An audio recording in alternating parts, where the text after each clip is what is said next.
Starfield is an unbelievably good space exploration game, despite it leaving many players hungry for more. But that was not the only reason why they were hungry. For reasons known only to Bethesda, Starfield has some of the best looking food items ever put into a video game. I mean, just look at them. They are so unnecessarily photorealistic, it's absolutely brilliant. And then there's Chunks. Welcome to Chunks. Please choose your chunks. Chunks is an in-game fast food franchise which exclusively sells ready-to-eat meals as cubes. The idea is that they are super convenient for traveling through space, while also being a tasty and nutritious meal. So I wanted to see if I could replicate these futuristic geometric food items, but in the 21st century. However, what I thought would be a pleasant afternoon in the kitchen making these would turn into 4 days of cooking and Anyway, so before heading into the kitchen, I think we need to do a little bit of research first. So let's go and acquire one of every chunks in Starfield, that way we can get a good look at what we're planning to make. Luckily, chunks are found literally everywhere. On spaceships, in people's houses, and even just lying next to dead pirates in abandoned outposts. Those are still good, right? Okay, maybe we just visit a Chunks restaurant instead. In fact, let's hop on over to Paradiso. Now, you may be forgiven for thinking that this is just another fast food outlet, but it is actually a gourmet Chunks experience. And what they mean by this is it's the exact same food, but they have fancy table settings. You will not find a finer Chunks in all the settled systems. So I'll go ahead and purchase all of the chunks that they have available. This does include one drink item that is exclusive to this Chunks location. And that's why we're here, by the way, not just because of how fancy the restaurant is. But with that and all of the chunks now in our inventory, let's quickly go through each of them and figure out how to go about replicating them in the real world. First up is the Chunks chicken, which should be rather easy as it's just a chunk of grilled chicken. The Chunks beef should also be straightforward, but the packaging mentions that we will need to make it Mongolian style. The Chunks potato is a baked potato, so we can simply cook a potato and shape it while it is still hot. The Chunks egg is labelled as a poached egg, so I think we're going to need some kind of mould to get the shape right. Despite the Chunks cheesesteak description, I think we'll be able to cut to size and layer real steak, cheese and bread. For the Chunks chocolate, I think we can pour melted chocolate into a mould and then do some sculpting to get the unique shape. The Chunks pie is a pumpkin pie, so we can make a slightly larger pie and then cut it into a cube shape. We can do the same approach with the Chunks cake, and I think strawberries will work for the vague description of it being red flavoured. The final food variety is the Chunks apple, which might be the hardest one on this list to replicate. I'll be honest, I have no idea how to do this one. The description does say it is only apple flavoured, and not actually an apple, so maybe we can get creative. I guess we'll just get some red apples and see what happens.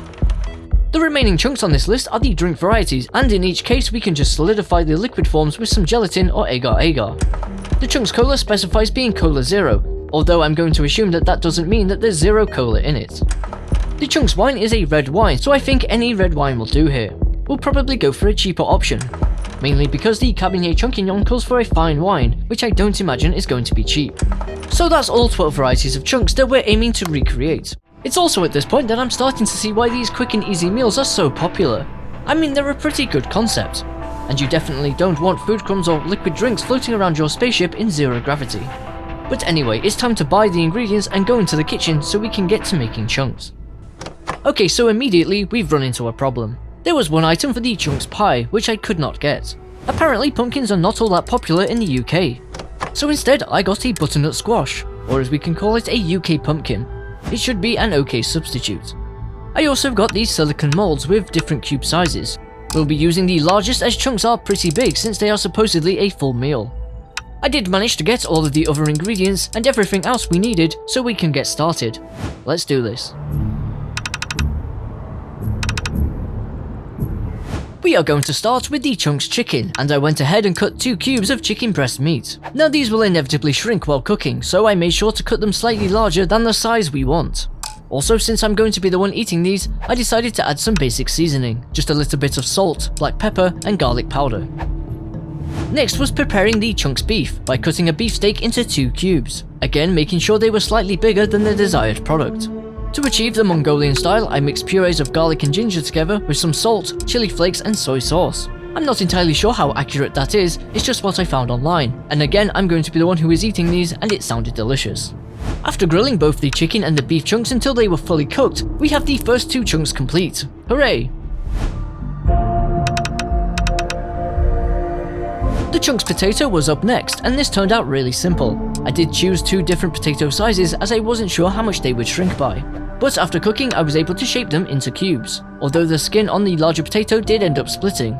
This is exactly why I'm making 2 of each, so that I have a backup. Now onto the chunks egg, which needed 2 large eggs. The aim was to separate out the yolks from the egg whites, but despite my best efforts, one did break. The eggs were cooked by poaching them in the mold, which was immersed in hot water. Then when the egg was mostly finished cooking, I added the yolk on top.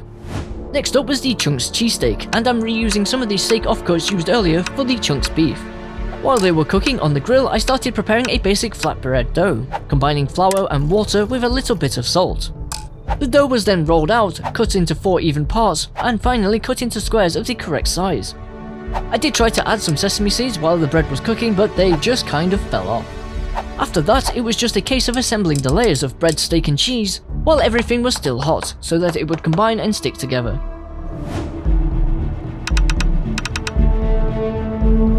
Moving on to the dessert chunks, we are going to get started with the chunks chocolate. For this, a bar of milk chocolate was melted using the proper boiling water technique. I also added some butter because apparently it makes it fancy.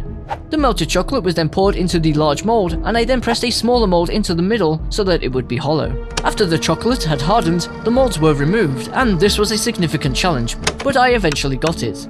I added some of the leftover chocolate bits as the filling and then placed it back into the mold, but this time with a way to easily remove it, having learnt my lesson. Then it was simply a case of sealing the bottom with more chocolate and then sculpting the outside with a knife to get the bevels and edges. For the chunks pie, the UK pumpkin was sliced into quarters and the seeds were removed so it could be roasted in an oven for 40 minutes. After cooling down, the flesh was then blended into a paste, and it's actually quite reminiscent of pumpkin. I mean, it looks and smells similar, so I have hope it will work. The base of the pie is a short crust pastry, which we make by mixing flour, salt and cold butter before adding cold water to bring it all together into a smooth dough. For the filling, we are mixing the blended puree, 2 large eggs, some brown sugar and some double cream with some cinnamon, allspice and ground ginger for seasoning. Then this mixture was poured on top of the pastry in pots and baked in the oven. It was then just a case of cutting them into cubes. To begin the chunks cake, a cheesecake base of crushed up wheat biscuits was formed with butter and sugar. This wet sand-like mixture was then moulded into the bottom of the pots and baked in the oven for 10 minutes. While they were cooking, the filling was prepared by folding together soft cheese with sugar, double cream and some vanilla extract. Then it was poured on top of the biscuit base and left to set in the fridge overnight. The topping was made using canned strawberries and sugar with a little bit of red food coloring to make it that little bit more unnaturally red. This was then added on top of the cake once it was fully set, and again it was then just a case of cutting them to size. So let's continue and move on to the drink varieties of chunks, where the plan is to add gelatin to free liquids to make them solid. I thought these would be rather simple, but my first attempt using the mold was, well, problematic to say the least when trying to remove them. Instead, I decided to go the same route as the cakes by making a slightly larger version of them and cutting them to size. For the chunks cola, we're simply using Cola Zero. For the 2 wines, well, I did something which you might think is completely dumb. Let me explain. I didn't want to buy 2 bottles of expensive red wine. Like, I can't really afford that. So here's what I did. For the fancier Cabernet Chunquignon, I did buy a small bottle of red wine. But for the regular chunks wine, I'm going to use a red wine stock cube. You know, the things that you use to make a really good ragu sauce? Yeah, those. All 3 of the drink liquids were brought to a boil so that the gelatin could be mixed in. It was then poured into pots and left to set overnight. Then all I had to do was carefully make them into cubes, and I can't stress enough how delicate and fragile they are. I mean, most of them were barely keeping together. And that's it, that's all of the chunks to make. Hope you enjoyed it. Yeah, okay, the chunks apple. We're definitely saving the most difficult to last. So the first dumb idea I had was to try and reassemble an apple to make it look more cube-like. It just didn't work. The whole thing was held together with wooden sticks. The next stupid idea I had was to cut the sides off an apple so that it looked somewhat like a cube, and I tried to recolor the sides. It was just bad. After those defeats, I did what anyone would do. I asked my mum for help. She had the brilliant idea to hollow out an apple so that we only had the apple skin left. We then blanched it in some hot water to make it more malleable, and then pushed it into the mold so that it would take on the cube shape. It was then just a case of filling it with apple sauce and putting it into the freezer to solidify it. Thanks mum, you're a genius. And with that, that is the last of the chunks complete, for real this time. Now it's time to see the results. The chunks chicken is okay, but it did not really keep its cube shape, and is also missing the char grill lines. However, it was incredibly delicious. The chunks beef slightly dried out because it was cooked to be well done, which is always a mistake. The Mongolian style flavour though was a great success. The chunks potato is perfect. I'm really impressed with how great this one turned out to be. It's also a potato, so of course it was really tasty. The chunks egg was also excellent. Maybe the yolk on top could have been more centered, but I think this was a really good attempt. The chunks cheesesteak is pretty okay. I do think the steak let this one down slightly, but it still tasted like a weird but good burger. The chunks chocolate is probably my favourite one. The sculpting really made this one look identical to the in-game version, and of course it's chocolate, so it was delicious. The chunks pie went surprisingly well considering it wasn't pumpkin, but it tasted really similar. I think this one is close enough even without the 3 layers. The chunks cake, by far, is the most delicious. My main criticism is that the middle cheese layer is slightly too small, so the whole cake was a bit short. The chunks cola is really great. It tasted exactly like cola flavoured jelly. It does feel more like a dessert than a drink though. The chunks wine is surprisingly better than expected considering this was made using a stock cube. However, I probably would recommend just using real wine instead. The Cabernet Champignon is exactly what you'd expect. I guess this is perfect if you think there's no wrong way to consume alcohol and you want to eat it for some reason. Finally, the chunks apple is the one I'm most impressed by. The frozen apple was a really refreshing dessert. It was far too much effort to make though. And with that, we have successfully made all 12 chunks from Starfield. This was a lot of fun, even though it took a lot longer than I wanted it to. Additionally, before anyone asks, no, I will not be making the chunks special sauce, which if you don't know, it apparently goes well with all of the chunks varieties. But frankly, there's no condiment out there that I would want to put on both a baked potato and a chocolate dessert. Ooh, yeah, you got me that sweet, sweet sauce. Not that it tastes sweet, it's actually kind of tangy. I am also aware that the Shattered Space expansion for Starfield added another variety of chunks, which was not included. That is because this video was recorded way before that was released, and I have still yet to play it. Lastly, while chunks is definitely one of the best things, Starfield is an exceptionally good game, and I really think it's worth giving it a go if you haven't. But if you made it here to the end, thank you so much for watching, and I'll hopefully see you again soon. Do people on other worlds really eat this stuff? I mean, I'm no stranger to processed protein, but this is...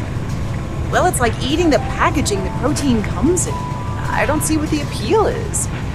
Chunks in for everyone, I guess, but I'll tell you this is the most popular food in the settled system. They must be doing something right.